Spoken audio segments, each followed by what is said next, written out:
ख्रीष्ट ज्योति प्रज्वलित अंधकार हेला लुप्त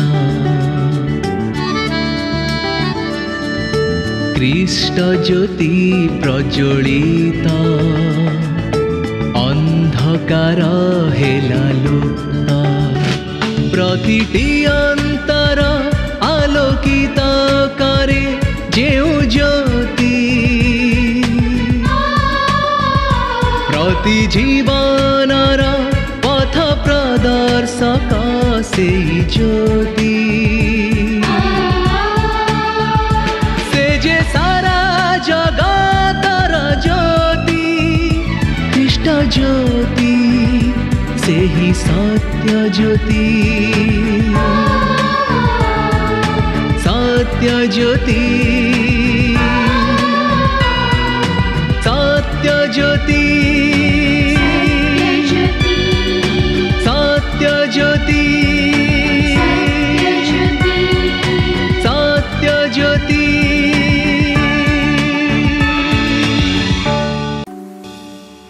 प्रिय बंधु नमस्कार। सत्य ज्योति परिवार पक्षरु आपण को हार्दिक अभिनंदन जनाए एवं विशेष कार्यक्रम को आपण को स्वागत करुछि। आपण नियमित ए कार्यक्रम अंशी होउछंती एवं प्रभु को ठारू आशीर्वाद प्राप्त होउछंती सेतपा माने प्रभु को धन्यवाद दो। आपण मान को मध्यरु जो माने आम सहित गत दिन मान करे जोगाजोग करिसंती सेमान को निकटरे आ माने धन्यवाद दियोटु के सेमान को सुंदर मतामत मध्य देइछंती सेतपा माने धन्यवाद दियोटु। आज पर्यंत जदि आम सांगरे कथबार्ता करि नाहंती किंबा चिठी पठेई नाहंती ताहले आज ताहा करिवे कि कार्यक्रम शेष रे जो नंबरटी दिया जाउची से नंबर ही आम्मान को कॉल करंतु। किछि मतामत अछि ताहा जणांतु, किछि प्रार्थनार अनुरोध अछि ताहा मध्य जणांतु किंबा आजिर वार्ता को नै किछि जदि जानिबा पई चाहंती प्रभु यीशुଙ୍କ विषय जानिबा पई चाहंती तेबे से विषय मध्य पचारंतु। आसंतु आमने आगु को बढ़िया पूर्वरु प्रार्थना करिबा प्रभुଙ୍କର शरणागत हवा। जो प्रभु आपणकर प्रतिटी विषय को जानती ताहांक ठारे निजको समर्पण करंतु। आपणकर जहा किछि परिस्थिति हेछि ना काहेकि जहा किछि रोगरे आपण आक्रांत होइछन्ते ना काहेकि से आपणको क्षमा करी आपणको सुस्थ करिया पाए आपणको सहाय्य करिया पाए समर्थ अटंती। आसंतु प्रार्थना करिबा। स्वर्गस्थ पिता तुमर पवित्र नाम रे आमाने तुम निकट को आसुछु तुम ठारे निजको समर्पण करुछु। धन्यवाद दोछु तुमे आमान को प्रेम करुथबारु सुजोग परे सुजोग देइछ। आज आउ गोटे सुजोग आमान को जीवन रे जोग करिछ जद्वारा आमाने तुम चरण तले समय बितेबा को पारु तुम वाक्य रु शुणिबा को पारु। प्रत्येक बंधु मान को आशीर्वाद कर सेमानकर परिस्थिति जहा हेछि ना काहेकि प्रत्येकंकु दया कर सेमानकर समस्यार समाधान कर सेमानकर रोग को सुस्थ कर सर्वोपरि प्रत्येकंकु तुमर क्षमारे भरि दियो। प्रार्थना करुछु प्रभु तुमर वाक्य पठाई आज आमान को कथा कुह तुम आड़ को आकर्षण कर यीशुଙ୍କ प्रिय पवित्र नाम रे एई प्रार्थना उत्सर्ग करुछु आमेन। जीवन सागर तीरे जदि दुख लहरी उठे बुझी दिया दुई आखि जाओ यीशुर चरणे लोटी। जीवन सागर तीरे जदि दुख लहरी उठे बुझी दिया दुई आखि जाओ यीशुर चरणे लोटी। जीवन सागर तीरे दुख काहींकि तेबे से तो दुख सुखर साथी दुख काहींकि तेबे से तो दुख सुखर साथी कही दिया मन कथा मने লভিব অশেষ শান্তি জীবন সাগর তীরে যদি দুঃখ লহরি উঠে বুঝি দিও দুই আখি যাও যিশুর চরণে লোটি জীবন সাগর তীরে। প্রিয় বন্ধু ଆମମାନେ ବିଶେଷ କରିକି କ୍ଷମା ପାଇବା ବିଷୟରେ କ୍ଷମାପ୍ରାପ୍ତ ମନୁଷ୍ୟର ଜୀବନ ବିଷୟରେ ଚିନ୍ତା କରୁଅଛୁ। ଯେଉଁ ବିଷୟ ମନୁଷ୍ୟକୁ ନଷ୍ଟ ଆଡ଼କୁ ନେଇଯାଉଛି ସେଥିରୁ ମୁକ୍ତ ହେବା ବିଷୟରେ ଆମମାନେ ଆଲୋଚନା କରୁଅଛୁ। ସ୍ୱର୍ଗର ପରମେଶ୍ୱର ସେ କ୍ଷମାକାରୀ ପରମେଶ୍ୱର ଅଟନ୍ତି। ସେ ପବିତ୍ର ନ୍ୟାୟବାନ ଧାର୍ମିକ ପରମେଶ୍ୱର ଅଟନ୍ତି। ପାପ ସହିତ ସେ ସାଲିସ କରନ୍ତି ନାହିଁ। ପାପ ତାଙ୍କର ଅନ୍ତର ମଧ୍ୟରେ ତାଙ୍କର ମନ ମଧ୍ୟରେ କ୍ରୋଧ ଜଗାଏ। ସେ କ୍ରୋଧ କରନ୍ତି ପାପକୁ ଦେଖିଲେ, ସହ୍ୟ କରନ୍ତି ନାହିଁ। କାହିଁକି ନା ସେ ପବିତ୍ର ଅଟନ୍ତି, ସେ ଧାର୍ମିକ ଅଟନ୍ତି, ସେ ନ୍ୟାୟବାନ ଅଟନ୍ତି। ସେଥିପାଇଁ କୌଣସି ପାପୀ ମନୁଷ୍ୟ ତାଙ୍କ ସମ୍ମୁଖରେ ଠିଆ ହୋଇପାରେ ନାହିଁ। ସେ ଗ୍ରାସକାରୀ ଅଗ୍ନି ସ୍ୱରୂପ ବୋଲି ବାକ୍ୟରେ ଲେଖା ଅଛି। ସେଥିପାଇଁ ତାହାଙ୍କର ଶୀର୍ଷାମୁକୁ ଆସିବାକୁ ହେଲେ ତାହାଙ୍କର ଚରଣ ତଳେ ପ୍ରାର୍ଥନା ଉତ୍ସର୍ଗ କରିବା ପାଇଁ ଚାହିଁଲେ ବି ପ୍ରଥମ ବିଷୟ ଆମମାନଙ୍କ ଜୀବନରେ ହେବା ଦରକାର, ତାହା ହେଉଛି ଆମମାନଙ୍କର ମନ ହୃଦୟର ପାପ, ଜୀବନର ପାପ ସବୁ ପରିଷ୍କୃତ ହେବା ଦରକାର। ଆଉ ସେ କ୍ଷମା କରିବା ପାଇଁ ଇଚ୍ଛୁକ ପରମେଶ୍ୱର ଅଟନ୍ତି। କ୍ଷମା କରିବା ପାଇଁ ହିଁ ସେ ଜଗତକୁ ଆସିଲେ। ଯେଉଁ ଲୋକମାନେ ତାହାଙ୍କ ନିକଟକୁ ଆସିଲେ ସେ ସେମାନଙ୍କର ପାପ ବି କ୍ଷମା କଲେ, ସେମାନଙ୍କର ରୋଗ ବି ସୁସ୍ଥ କଲେ ଏବଂ ମୃତ୍ୟୁ ବେଳକୁ ସେ କଥା କହିଦେଲେ, ହେ ପିତା ଏମାନଙ୍କୁ କ୍ଷମା କର, ଏମାନେ କ'ଣ କରୁଅଛନ୍ତି ଜାଣନ୍ତି ନାହିଁ। ପ୍ରିୟ ବନ୍ଧୁ, ଈଶ୍ୱରଙ୍କର ବାକ୍ୟରେ ଏକଥା ଲେଖା ଅଛି, କ୍ଷମା ପାଇବାର ନିମନ୍ତେ ଈଶ୍ୱରଙ୍କ ନିକଟକୁ ଆସନ୍ତୁ। ମୁଁ ପଢ଼ିବା ପାଇଁ ଚାହୁଁଛି ଗୀତ 32ର ତାର 6 ପଦ।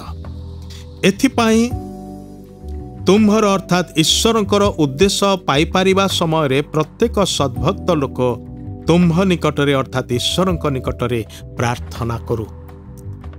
ଯେଉଁ ପର୍ଯ୍ୟନ୍ତ ଈଶ୍ୱରଙ୍କର ଉଦ୍ଦେଶ୍ୟ ମିଳୁଅଛି ତାହାଙ୍କର ଅନୁସନ୍ଧାନ କରିବା ଆବଶ୍ୟକ, ତାହାଙ୍କର ନିକଟକୁ ଆସିବା ଆବଶ୍ୟକ, ତାହାଙ୍କଠାରେ ପ୍ରାର୍ଥନା ଉତ୍ସର୍ଗ କରିବା ଆବଶ୍ୟକ। କାରଣ ସେ ପ୍ରାର୍ଥନା ଶୁଣନ୍ତି, ସେ ପ୍ରାର୍ଥନାର ଉତ୍ତର ଦିଅନ୍ତି, ସେ ପାପ କ୍ଷମା କରନ୍ତି। ପ୍ରିୟ ବନ୍ଧୁ, ଆଜି ଆପଣ ପ୍ରଭୁଙ୍କର ନିକଟକୁ ଆସିବେ କି? ତାହାଙ୍କଠାରେ ନିଜକୁ ସମର୍ପଣ କରିବେ କି? ସେ ଆପଣଙ୍କଠାରୁ ଦୂରରେ ନାହାନ୍ତି। ଅପରପକ୍ଷରେ ଆପଣଙ୍କର ପାପ ଆପଣଙ୍କୁ ତାହାଙ୍କଠାରୁ ଦୂରକୁ ନେଇଯାଉଛି। କିନ୍ତୁ ଦୂରକୁ ଯାଇ ବିନଷ୍ଟ ହେବା ଆବଶ୍ୟକ ନାହିଁ। ଯେଉଁ ପ୍ରଭୁ ଆପଣଙ୍କୁ ଖୋଜି ରକ୍ଷା କରିବା ପାଇଁ ଆସିଅଛନ୍ତି ତାହାଙ୍କ ହସ୍ତରେ ନିଜକୁ ସମର୍ପଣ କରନ୍ତୁ। ଆଉ ସେ ନିଶ୍ଚୟ ଅନେକଙ୍କର ପାପ କ୍ଷମା କରିଅଛନ୍ତି, ଆପଣଙ୍କର ମଧ୍ୟ ପାପ କ୍ଷମା କରିବେ। ଥରେ ସେ ଗୋଟିଏ ଘରେ ଭୋଜନରେ ବସିଥିବା ସମୟରେ ଜଣେ ସ୍ତ୍ରୀ ଲୋକ ସେ ଘର ଭିତରକୁ ଆସିଲା, ଆଉ ସୁଗନ୍ଧି ତୈଳ ହାତରେ ଧରିକି ଆସିଲା। ତାର ଗୋଟିଏ ମାତ୍ର ଉଦ୍ଦେଶ୍ୟ ଥିଲା ଯେ ଯୀଶୁଙ୍କର ପାଦକୁ ସେ ସିକ୍ତ କରିବ ସେ ତୈଳରେ। ଆଉ ସେ ଯୀଶୁଙ୍କର ନିକଟକୁ ଆସି ତାହାଙ୍କର ପାଦ ତଳେ ପଡ଼ି ପ୍ରଣାମ କରୁ କରୁ କାନ୍ଦିବାକୁ ଲାଗିଲା। ଯୀଶୁଙ୍କର ଉପସ୍ଥିତି ତାର ହୃଦୟ ମନରେ ଥିବା ସବୁ ପାପକୁ ଦେଖାଇ ଦେଲା। ଫଳରେ ସେ ପାପର ବୋଧ ପାଇକି ଦୁଃଖିତ ହୋଇକି ପ୍ରଭୁଙ୍କଠାରେ କାନ୍ଦିବାକୁ ଲାଗିଲା। ଆଉ ସେ କାନ୍ଦୁ କାନ୍ଦୁ ତାର ଏତେ ଅଶ୍ରୁ ବହିଗଲା ଯେ ସେ ଅଶ୍ରୁରେ ଯୀଶୁଙ୍କର ପାଦକୁ ସେ ଧୋଇଦେଲା ଏବଂ ତାର ନିଜର ମସ୍ତକର କେଶରେ ତାକୁ ପୋଛିବାକୁ ଲାଗିଲା। ଭୋଜନକର୍ତ୍ତା ଯେ ଯୀଶୁଙ୍କୁ ନିମନ୍ତ୍ରଣ କରିଥିଲେ, ତାଙ୍କର ଶିଷ୍ୟମାନଙ୍କୁ ନିମନ୍ତ୍ରଣ କରିଥିଲେ, ସେ ଦେଖିଲେ, ଜାଣିଲେ ଯେ ଏଇ ସ୍ତ୍ରୀ ଲୋକଟି ଭଲ ଲୋକ ନୁହେଁ। ए जणे पापिनी स्त्री, ए जणे व्यभिचारिणी स्त्री, ताठारे दुनिया प्रकार पाप दोष अच्छी। समाज रे केही ताहाकू पसंद करती नाही, केही भल पाती नाही। आउ से आसिके जीशुंकर पाद को छुची, ताहांकर पादरे से तैल ढाली दउची, निजर मस्तकर केशरे ताहांकर पाद को पोछि दउची। जीशु कौन सतरे भाववादी कि? जीशु कौन सतरे ईश्वर पुत्र कि? जदि हे थांते ताहले ए पापिनी स्त्री ताहांकू केमिति छुची एवं केमिति तांकर पाद को निजर अश्रु जलरे धोईकी पोछि दउची। एटा से जानते जे से स्त्री लोकटा ठीक नुहे बोली कि ताकू काहेकि से अलाउ करूछंती, अनुमति दउछंती।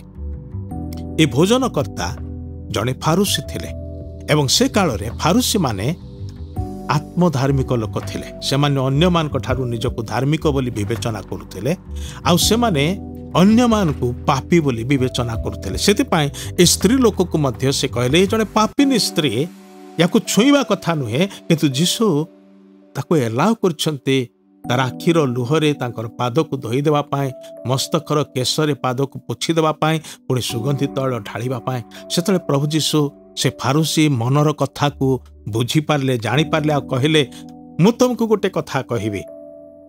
जणे लोक जनकू अनेक टंका ऋण करथिबा लोक को क्षमा करदेला, किंतु सेई लोक तार गोटे आउ गोटे लोक को से क्षमा कला नाही।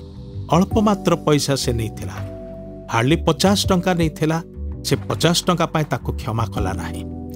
ए खबरटी जेतेबेले मालिक को दिया गला, मालिक क्रोधान्वित हेले एवं से प्रथम व्यक्ति को कहले आकु जेल रे पकाओ, जो पंत सबुजाक न सुझिछि ताकू छड़ा जीव नाही।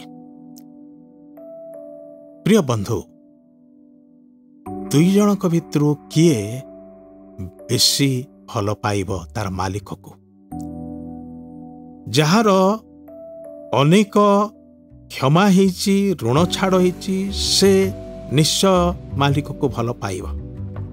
किंतु से लोक जदि निर्दय है कि तार सहदास को क्षमा करिब नाही, से दंडित हब। तेबे प्रभु जीशु एक कथा कहू को कहले, ए स्त्री लोक को देखुच, तम दृष्टि रे से महापापिनी अटे, मात्र से अनुताप करिछि एवं तार सब पाप क्षमा होइछि। एबे किए मते बेसी प्रेम करिब? तुमे मते निमंत्रण कल खाइबा पाई देबा पाई तुमे खाइबा को देइछ, किंतु ताहार अधिक पाप क्षमा हितबारु से मते अधिक प्रेम करूअछि। प्रिय बंधु, पाप क्षमा हवा आवश्यक अटे एवं प्रभु जीशु ही पाप क्षमा करि पारंती। जहार जेते पाप थाउ ना काहेकि जीशुंकर रक्तरे से सबु धुआ जाई पारिबो, से सबु परिष्कृत होई पारिबो। आज सही प्रभु जीशु डाक दे कहंती, हे परिश्रांत भारग्रस्त लोक समस्ते मो निकट को आस, मु तुम्भमान को आत्मारे विश्राम देवी। क्षमा पाइले जणे व्यक्ति आत्मारे विश्राम पाए, हृदय रे शांति पाए। आज आपण ताहा अनुभव करि पारिबे जदि विश्वासर सहित प्रभुंक निकट को आसिबे। आसंतु प्रभुंक निकट को जिबा, प्रार्थना करिबा, निज निजर पाप दोष ताहांक ठारे स्वीकार करिबा, आउ से आम्मान को क्षमा करिबे। प्रिय प्रभु, तुमरो धन्यवाद करुछु, तुमे आम्मान को क्षमा करिया पाए निजे मृत्युवरण कल, निजर रक्त को ढालिल, आउ जेते लोक तुम निकट को आसंती अनुतापर सहित मन परिवर्तन करी आसंती, तुम ठारे विश्वास करंती, से समस्त को तुमे क्षमा करिअछ। आज भी तुमे क्षमा करिया पाई प्रस्तुत अच्छ, धन्यवाद दूचु।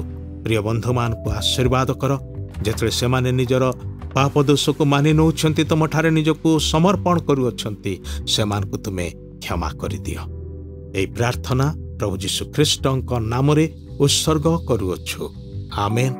धन्यवाद। प्रभु आपणको आशीर्वाद करंतु। सुनिले आजिर कार्यक्रम सत्य ज्योति। ए संपर्क रे अधिक जानिबा पई ओ बिना मूल्य रे एक पुस्तक पाइबा पई आमको पत्र लिखंतु, एवं जदि आपणकर किछि प्रश्न थाए तेबे आमको ए ठिकाना रे जोगाजोग करंतु बा फोन जोगे संपर्क करंतु। आम ठिकाना हैला सत्य ज्योति, पोस्ट बॉक्स नंबर 8-9, कटक 753001। आज विदाय नेउछु। आपण मानक सहित पुणी देखाहब ठीक आसंता सप्ताहर एई दिन एई समय। नमस्कार।